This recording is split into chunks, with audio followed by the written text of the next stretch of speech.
Bonjour à toutes et à tous. La parole fait partie de ces choses si importantes et qui sont pourtant galvaudées. On ne lui donne pas l'importance qu'elle mérite. Un regard sur la paracha, Vaera, à travers le personnage de Moshe Rabbeinu, nous apprendra ce que signifie l'importance de la parole.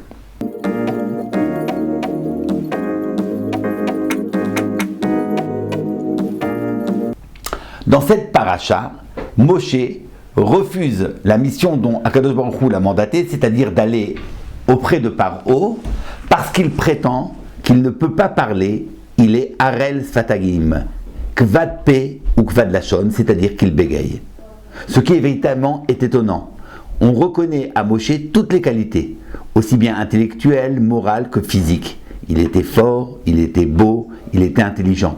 Comment se fait-il que cet homme-là, le plus parfait des hommes, soit-il attribué d'un tel défaut? Il bégaye. Maharal enseigne la chose suivante. Il y a deux types de fonctions dans l'homme. Il y a les fonctions qui relèvent du corps, celles à travers lesquelles nous ressemblons aux animaux. On respire, on mange, on se déplace. Il y a les fonctions intellectuelles, la pensée, qui, elle, nous rattache à une dimension supérieure d'être. On pourrait dire que, à ce titre-là, l'homme est plutôt comparé à un ange. Il est dans l'ordre de l'abstraction, de la pensée abstraite.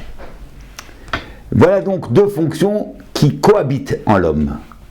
Et pourtant, cette cohabitation est tout sauf évidente. Parce que faire cohabiter l'esprit et le corps, faire cohabiter l'intellect et la matière, c'est une chose qui relève du prodigieux. Voici ainsi la façon dont Chachamim définissent le sens de la bracha que nous faisons après être sortis du lieu d'aisance.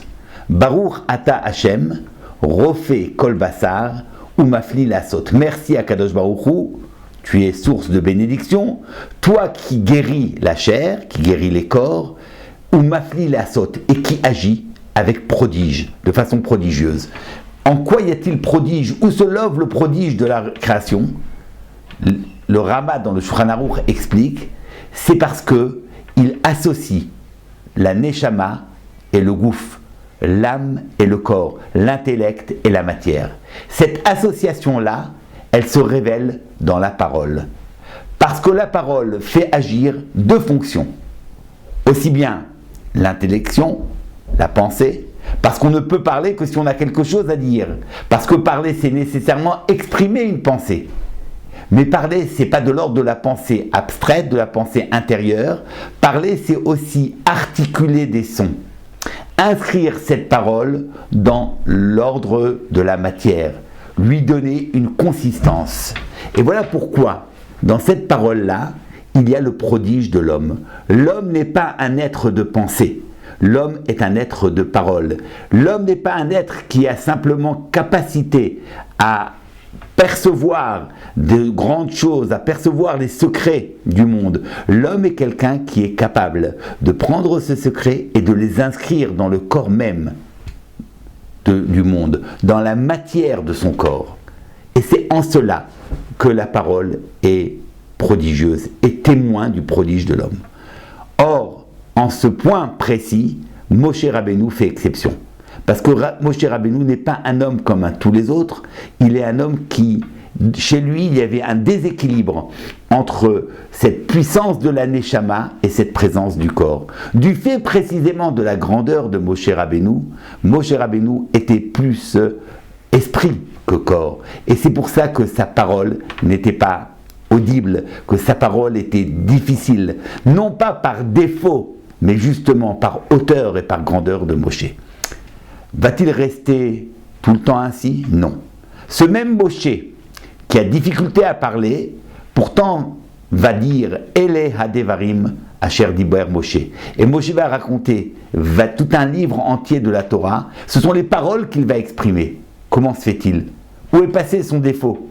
Parce que la Torah donne à Moshe la possibilité d'inscrire dans le monde une parole divine. Et lorsque Moshe Rabbeinu se fait porteur de cette Torah, alors précisément, cette Torah lui donne la capacité et l'outil nécessaire pour que les plus grandes et les plus belles choses et les choses les plus délicates et les plus fines puissent trouver corps dans notre monde. Voilà la vie d'un juif. Ce n'est pas simplement de méditer, ce n'est pas simplement de penser, mais c'est d'inscrire ce que l'on comprend dans notre vie au quotidien. Shabbat Shalom à toutes et à tous.